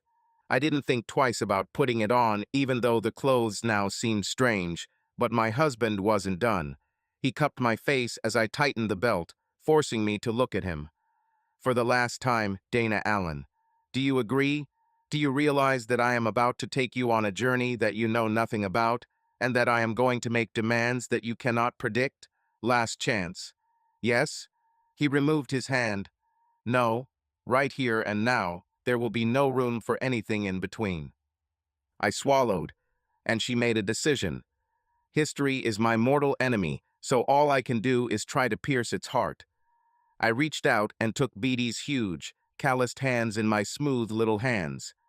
Right here, right now, I promise that everything in me, everything that's left of my damn soul, is dedicated to this, you, and I will hold on to this as long as possible. My little act of bravery faltered slightly, and I let go of his hands. Well, if it makes any difference to you at all. I think we'll find out. His beautiful, boyish smile barely appeared on his face. But we're off to a good start. I'll miss the usual stuff. The ride on Virginia's yacht was pleasant but quiet, and the same could be said for the time it took to get out of the lake, down the river, and out into the ocean. To be honest, I was just waiting for them to show me what would happen next. As we sailed along the coast, Beatty finally began, and did so by coming up behind me as I looked out at the water at the bow of the ship, leaning down so that his lips were right next to my ear. Relax, yes? I sighed and nodded, leaning slightly against his large body. Calmly, he paused. Boring. Dead, to be honest. My eyebrows furrowed in confusion, and I turned my head slightly, trying to catch his gaze. Biddy, you realize that neither you nor I will ever be anything special, right? When I tried to turn completely, he only allowed me to see the ship, not him. In a general sense, I mean, I'm a contractor. You are a school teacher. We can change course a little, move a little, but not in some flashy Hollywood way. He waved his hand, pointing to the yacht. Borrowed luxury is the best I can give. My sister is big and bright. I don't. I couldn't afford this in 5 lifetimes. With me, you can't either. Then I began to understand what he was leading to and relaxed. Okay. Beatty snorted slightly. Okay? Think about it carefully. Life is full of change, always in motion, always flowing from one point to another, always moving forward. No, it's not in the cards. You will never be the object of everyone's admiration. Your image will not appear on the internet. You will not become a gossip hero. To everyone else, it's as if you were never born. His voice dropped. And we both know that such insignificance is not your thing. I had to fight and fight desperately to keep his hands from letting go of my shoulders and clinging to him like a scared little baby monkey. I knew just by the tone of his voice what my husband wanted from me: sobriety, a restrained, even cold answer to his unresolved question. Attractiveness. No, you're right, Beatty. It doesn't appeal to me. It pulls me. What you're describing is rebirth, returning to the starting point, giving up the false gold that I was chasing, trampling everyone in my path, giving up the slow death I would have accepted if I had stayed. I realized I didn't want to say the name that hung between us both, as if saying it would cause worlds to collide before we were ready. I just put my hands on his. You just described something I didn't know I absolutely needed until I was already spitting it out. Now I have to wipe it off and put it back in place. It's like my happy old quiet lifestyle. You know what I mean, right? God, all these metaphors and stuff are getting hard to understand. My nervous laugh was a picture of nervousness, but his laugh was genuine, and it was very, very nice. But you are a literature teacher. My laughter became dead. No, I'm not a teacher. Not anymore. When he didn't answer, I tried to fill the silence.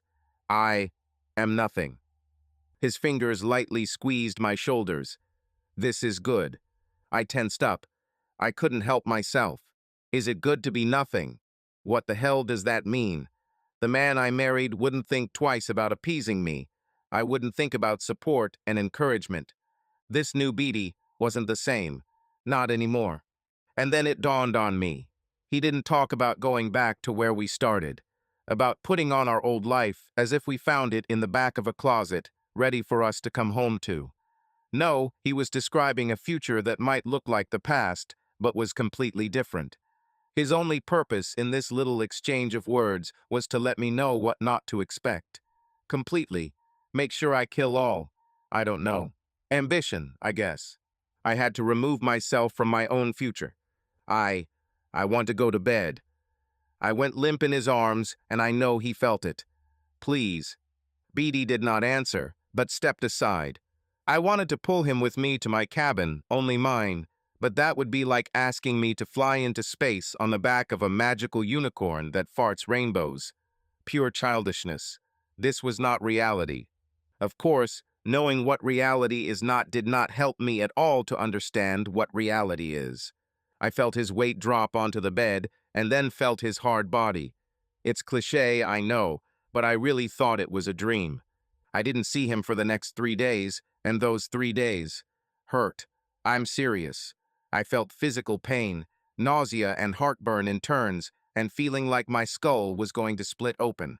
I don't know how he did it, but he managed to avoid me while I wandered around Virginia's gorgeous, but not big enough yacht, lost and miserable. The sea air didn't help. The few crew members, no matter how hard they tried to be understanding, could have been dummies. My brain seemed more wobbly than the ship beneath my feet. I kept asking myself the same question over and over again. What else does he want? Apologizing forever. Make me cry until I'm dehydrated? Write an epic poem about poor, lost, broken Dana Allen. The thing is, I would do it. I would do all this and more if only Beatty would let me know what else he expects from me. This uncertainty that I found myself in was unbearable because it seemed like a giant step backwards, almost to the place where I started this nightmare, at Lucian's mansion, a place where I was so confused that I didn't really understand what was waiting for me around every corner. Then at least I had a lie to feed myself. Now I have nothing left but fruitless questions. I really started to think I couldn't handle it, that I can't live with this ambiguity, with desperate pleas into the void that were never answered. I began to come to terms with the grim fact that I was alone and would remain so. I started, but didn't accept it. Strange, but it was the reflection of the sun on the ocean that gave my jelly-like soul strength. It looked like a bloody ball. I mentioned that I was in a bad state. There is no need for any lofty phrases about true love or a happy life. What was really missing? What was missing from me and what was lost? One answer was immediately clear. I no longer had balance. Everything was skewed. Up to this point, all I had done to correct my mistakes was say a lot of words. I said them sincerely, but that was not enough. They didn't weigh anything. When I was a teacher, I sometimes let my students grade their own work. This is a good way to get them to really think about themselves. It didn't work for everyone, though. There were always guys who gave themselves an excellent grade and went to doze off. But those who were truly worthwhile did it right. The most successful ones gave themselves a satisfactory rating. That's what I was missing, understanding. I needed to look inside myself, take stock, and accept what I knew I would find inside. A big pile of crap. But not only crap. There was still something there that I could lean on to get through this shit, and that something was true or something. And the truth was that Beatty, the wonderful man that he was, owed me absolutely nothing. I burned all my bridges. I destroyed everything to the ground. I did my best to destroy everything around me. The point is that I had to accept that there was a good chance that he would leave anyway and never look back, and he would be right to do so. I had to let go of all expectations and fill myself with only the hope that my battle would be won. I had to fight. The thing is, I knew I could fight. I knew I would. But I didn't know if I would have a chance. So screw it all. I just had to be ready. The next day, the yacht moored. The life I knew, the person I was, ended that day. I didn't know where we were, except that it was a medium-sized island, but I didn't need to know that. Beatty reappeared, dressed in casual jeans and a t-shirt, almost as soon as the ship was secured and the ramp lowered. He walked straight towards me with an expression I couldn't read. I might as well have looked for answers in the horoscope, it was so secretive. However, no matter what he thought, he did not hesitate when he approached me. "I want you to change into something fancy." He shrugged. "Hell, maybe even something sexy. Virginia has specially selected several outfits for you, so I have no doubt that you will find what you need when you see it." Despite everything churning inside me at the sight of him, I simply nodded and turned around to head towards the pantry. There wasn't anything of note in the closet in my cabin, so I knew this was the place to look. As soon as I walked in, I immediately noticed this. A scarlet dress with a tight skirt, a side slit to the waist, and a neckline so low that my breasts would fall out if I sneezed. I felt so fragile that I could break into pieces. It was the same dress, recreated, of course, but perfectly similar. The same one I wore the night Beatty sent his sister to rescue me. I'm proud of my reaction. My nostrils widened a little, my fingers trembled a little. And yet I put it on. I was told to. Dear God, this journey back was so hard. Even the moment when Beatty wets her lips at the sight of my appearance was not worth the shame I felt as I returned in my funeral attire. Squinting his eyes slightly, he motioned for me to walk along the wooden boardwalk that led from the beautiful beach into a small forest. The walk took no more than 10 or 15 minutes, but there was silence the whole time, until we almost reached the last turn. Beatty stopped in front of me, causing me to stop abruptly. Although his face remained as emotionless as it was, I knew him well enough to know that he was about to say something. After a second's pause, he struck. Dana, what I'm about to say is 100% true. I don't know if we have a future together. In fact, I haven't seen anything to indicate that we have it. I love you. You know it. But what you did. He cracked slightly, and it took all my self-control to stay still. There is no turning back after this. Just no. Biddy. I didn't know what to say, didn't know if there was any appropriate answer at all, but the pain with which that lonely word sounded must have shown him something. God, I just had to. Maybe she did, but if so, it wasn't enough to stop him. So I. He gritted his teeth and then simply spat out the rest like an unsightly stone, pointing down the bend ahead. Someone is waiting for you to come back. So, go, continue on your way. No. Just no. He couldn't say what he seemed to say. I unconsciously grabbed the scarlet dress that tightly hugged my damn useless body. I felt pain in my fingers from the desire to tear it into pieces, to get rid of it, of what it symbolized, of the memory it was now bound to forever. I wanted it so badly because at that moment my broken mind was sure that this dress was a totem that had cast a spell on Beatty, turning him into the personification of cruelty necessary to deliver me back into the arms of that being from whom I thought I ran away. Lucian, damn my life. Beatty was no longer with me. I lost. He gave me back to the monster because he knew I didn't deserve anything better. I don't know how he did it, but Lucian was here and now it's over. What could I do? Beg. Throw yourself at him and beg like a child. No, Beatty deserved better. He deserved my composure, my faith in him. My war was over and I had lost. All that remains is to decide what to do after the surrender. You know, like Andrew Jackson. The last steps around the bend weren't as difficult as they could have been. If I was being cast out, I had to accept it, but I didn't have to land where others expected. I could change my trajectory and find my own path. One, outcast. But me, if I had only myself, well, so be it, no matter how much I wanted the opposite. Beatty stood motionless and watched me, so I looked at him one last time and then followed his last order. My gaze lingered on him as my legs carried me further, but in the end, the turn carried him away from my life. Ahead, the deck ended in a clearing adorned with soft light and a delicately carved arch covered in ivy. Everything looked so damn picturesque, and I wanted to puke. I looked at it and thought it was looking back at me, the eye of a warrior wounded in battle. Yes, I know. I've gone a little crazy, it's not even worth talking about. In any case, this idle thought led to not so idle thoughts. Warrior. The warrior fights.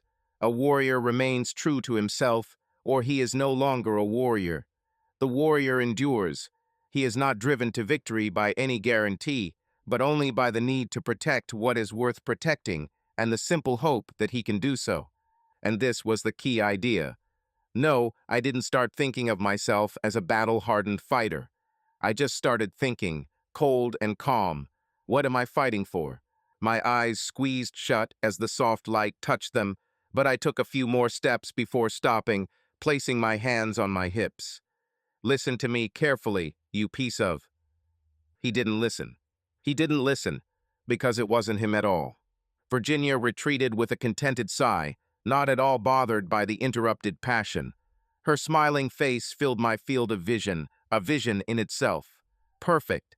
This is an elegant, strong nose, that sculpted jaw, these mesmerizing whirlpools, which perhaps would be called eyes by others, less mortals.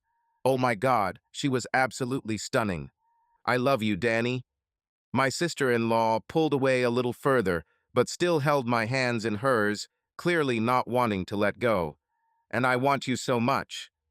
Her fingers went from lightly holding my hands to intertwining them between my fingers, and she leaned in too quickly and lightly relatively lightly to kiss me again. I didn't move. This, this is not a trick. I swear by everything that is good in the world. I mean every word. I've always wanted you, and I've been in love with you for years. Her eyes were full of tears, and her smile was shaking. I want to be with you in every sense of the word. If you say yes, you will have me, all of me. We will share one life, and everything that one of us has, the other will have. She took another step closer. Forever. I will never leave you. I will never reject you. I will recognize your every trait, and together we will create one thing. I say this with all my soul. I wasn't prepared for this, how could I have been? It never crossed my mind that my incredible sister-in-law could feel this way. That's all there is to it. In love with me, offering a life I'd never even imagined, full of security, physical fulfillment, spiritual connection, and friendship at its peak. It seemed absurd, but on the other hand, it made sense. After all, she came to me at Lucian's house to save me, and she never backed down. She was my guide through a place where she was almost condemned, where she was subjected to temptation after temptation, probably experiencing despair that I didn't know about. For my sake, for love. Different kinds of love. Jin. I rolled her name on my lips, as if I was tasting it, and ran my fingers over her flushed cheek. I love you so much. Oh, Danny. She hugged my waist. Her smile was somehow tinged with both sadness and joy. It was surreal. The worst is over. Maybe, maybe not. My voice began to tremble, but you won't know it. I had to push her hard to get out of her arms, and the lost, puzzled look on her face tore my heart. However, I took a step back. One more. I didn't look away, just as I didn't want to. I owed her at least this. I'm Beatty Allen's wife. I gave every ounce of my being to him. One more step, even if he never finds out. Virginia shuddered and wrapped her arms around herself, but said nothing and did not move. So, trying to convey through my expression how much I hated hurting her, I took it one step further. Or tried to. I couldn't finish this movement because I ran into a brick wall that seemed to appear behind me out of nowhere. Seeing the confusion on my face, Virginia finally smiled again. I love you, both of you, always. Then she turned her back to me. I, too, turned and screamed like a frightened mouse as I was lifted from the ground and carried forward, past poor, angelic Virginia, past the ivy arch, further until I was taken to a nice bungalow and laid on a bed as soft as a cloud. Biddy, oh my Biddy, are you listening, everyone? Here is the whole point of all of this.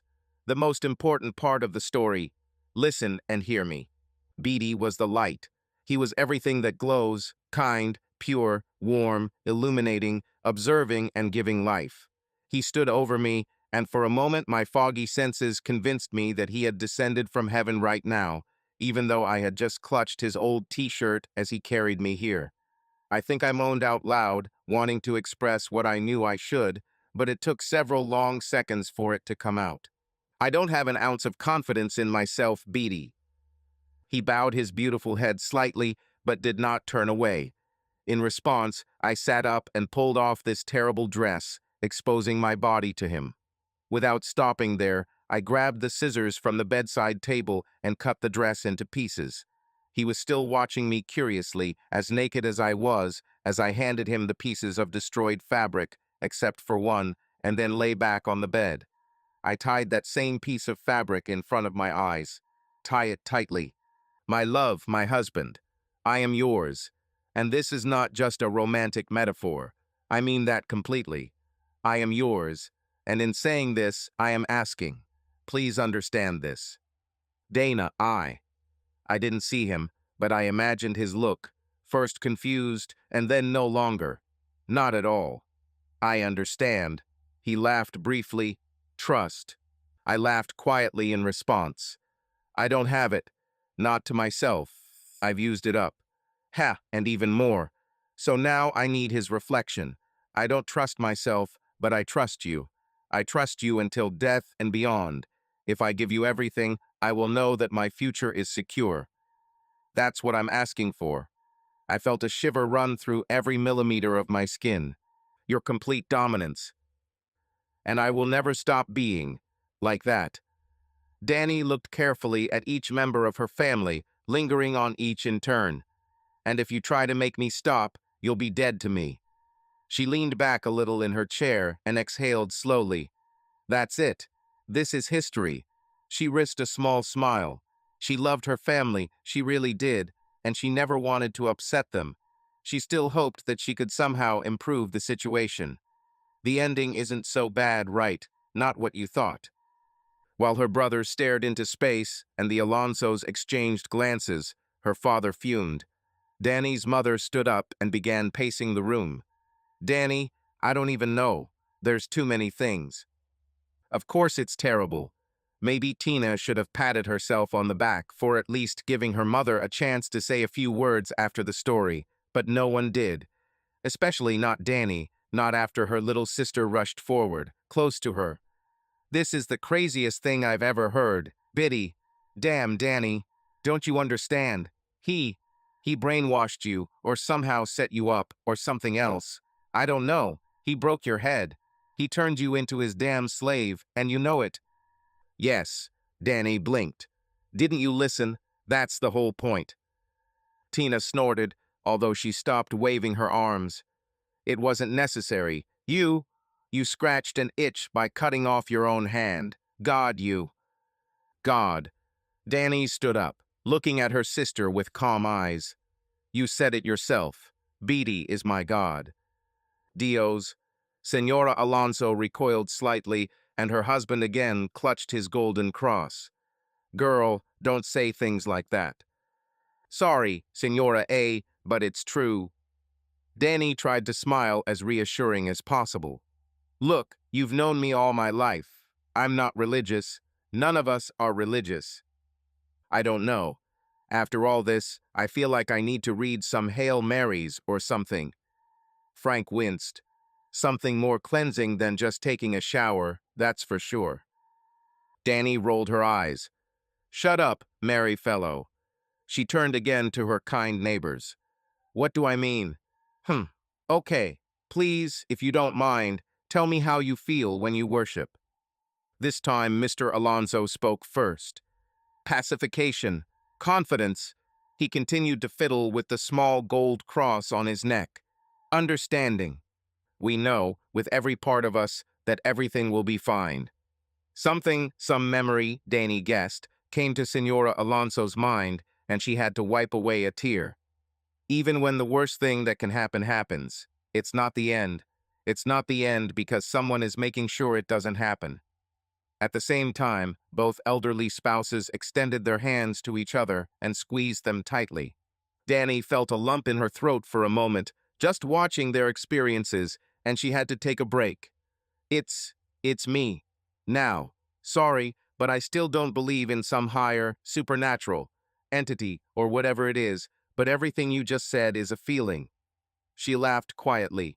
Now it's me. I finally got it. Frank shook his head, opening his mouth. Sorry, little sister, but I'm still there, somewhere on the moon. I can't understand it. Danny's eyes lit up with cunning. Fine. I will explain it so that your depraved nature will understand.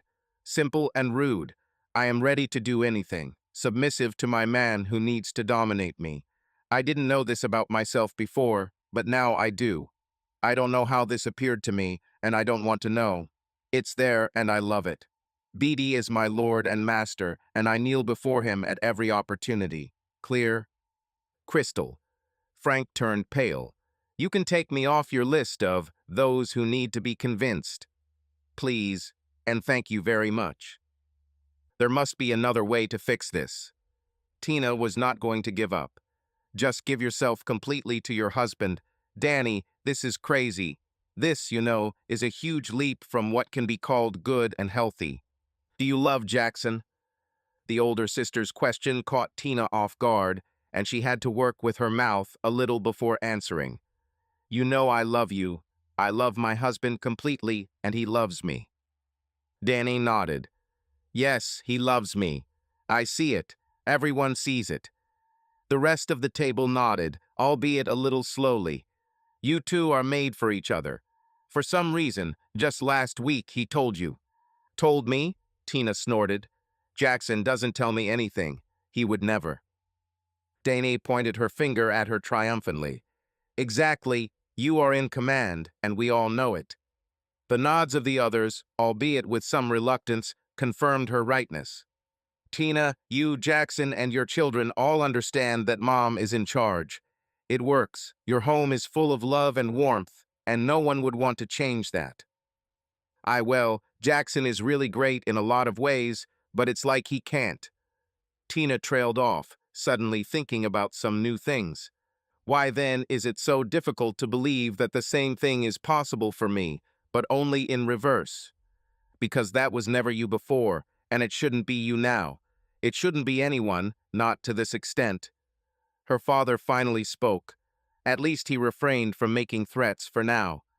What you did was wrong, but this level of submission is a disease. His fists clenched with a crunch as he uttered the last words.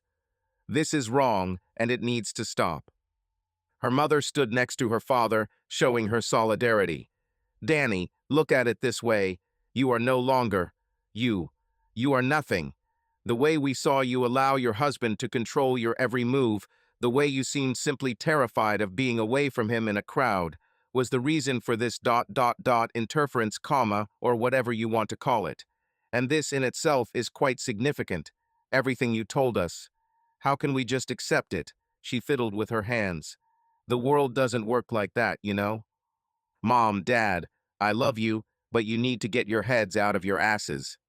Danny ran her hands over her face in obvious disappointment. You didn't listen, or you only heard what you wanted. But either way, you ignored the harsh reality in order to continue to look at me through the prism of parental expectations. I was a terrible person. I have done things that cannot be forgotten and should not be forgotten. Never, not for a moment. I now live in a state of, how shall I say, a state of eternal grace. Perhaps that's the best description. BD forgives me every day because I humiliate myself in front of him every day, and I will continue to do so, every single day until the end of time. At the end of our nightmare, my husband got his way. Her father narrowed his gaze. What does it mean? Danae closed her eyes and took a deep breath, enjoying the moment. By your existence. Now he can exercise the highest form of domination of one person over another, complete forgiveness. Danny's mother continued to shake her head, looking to the others for support. Although they were deep in thought, she found no support. But she still couldn't just leave it like that. This can't be right. It just can't. Danny walked up to her parents and placed a hand on their shoulders. It's not some big statement about life or society or gender roles or anything like that. Although I will say this, I would be sick if I heard another woman say the same thing I said without the story I went through. If I saw a man treat a dog the way Beatty treats me, I would probably kick the man. Why? Because the dog didn't ask for it. Danny took a step back and spread her arms to embrace everyone present. This is something that you all cannot accept, and it is insulting. Want. My husband, despite the fact that he had every right to abandon me, still raised me and elevated me to heaven so that I could stay next to him. How can you not want this for me? Please, for the love of God, don't make me.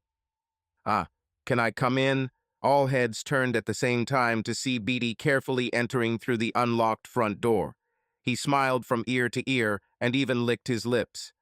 Sorry for being so sudden, but when Danny told me that Mommy made her signature peanut pie again, I just couldn't. I had to. He froze when he saw a wall of ice in front of him. Understood. Apparently, today is the day, right? As if they had coordinated this in advance, Beatty opened his arms the same moment Danny rushed towards him, and as she collided with his chest, he closed his arms around her, hugging her as tightly as he could. Owner, defender, what have they decided about me, my love? He whispered the question into her hair as she buried her face in his chest. I don't know, but they're not happy. She squeezed him tighter and wrapped one leg around his leg, not out of desire, but simply to get even closer to him. Will you forbid me to see them again? Sighs and even groans of horror were heard throughout the room. The question was asked calmly and honestly, as if Danny was asking if they were going to grab something to eat on the way home. Without a plea, without even a hint of concern. She was simply waiting for his answer, and everyone in the room knew at that moment that this would be the last word, whatever it was. They love you, Danny. Beatty looked at everyone confidently, then fixed his gaze on Father Danny. They are even willing to sacrifice for you. The old man, no longer in good shape, although he didn't want to admit it, watched his son-in-law. In particular, behind his calloused, rough, working hands with which he held his daughter so tightly. The hands that she talked about and showed that she didn't want to be separated from for a second longer than necessary. Hands that made her incredibly happy. Or just happy. I would sacrifice everything. Her father growled. I would have lost everything. Without a doubt, but you don't have to do that. Beatty kept his eyes on his father-in-law, but gently stroked Danny's back. Just give me a piece of that trust that your daughter gives me, and everything will be fine. He watched his first baby, closing his eyes, trembling like a leaf, completely unable to tear himself away from his owner, and moved towards her. Somehow, in an unspoken family manner, everyone surrendered this moment to him. The next minute, he became a patriarch like never before, and he was going to decide. He extended his fleshy paw and took what he needed. I trust her. Beatty's grin as he shook his father-in-law's hand twice, just in case, was ferocious. Victory. Then, shaking hands, he snorted once. So, I take it there's actually no pie. Danny's mom giggled a little. Come tomorrow. I'll bake it. Then a slight sob escaped her, and she put several fingers to her mouth. I'll make it big, big enough for both of you, because you're together. Her voice dropped. Her lips twitched into a smile. You're still together. Beatty simply nodded, tilted his head, and whispered something to Danny. She slowly lifted her face from his chest and grinned at him, then turned to her family. Now he will take me home. Her smile appeared again in front of them all. See you soon. I love you all. The family watched the couple leave in silence, heard quiet talk about an upcoming trip to Virginia, and remained calm. From the lowest of lows to the highest of peaks, they were taken on Danhouse's journey, and it required them to pay. They had to live with a newfound awareness that nothing in life fits into a box or can be organized into a list. That the best of us can fall and the worst of us can rise. Sometimes the best of us and the worst of us were the same person. Subscribe to our channel so that your love doesn't cheat on you, and go ahead and listen to the next story, because this story is nothing compared to the next one. If you're under 18, don't even think click to the next one.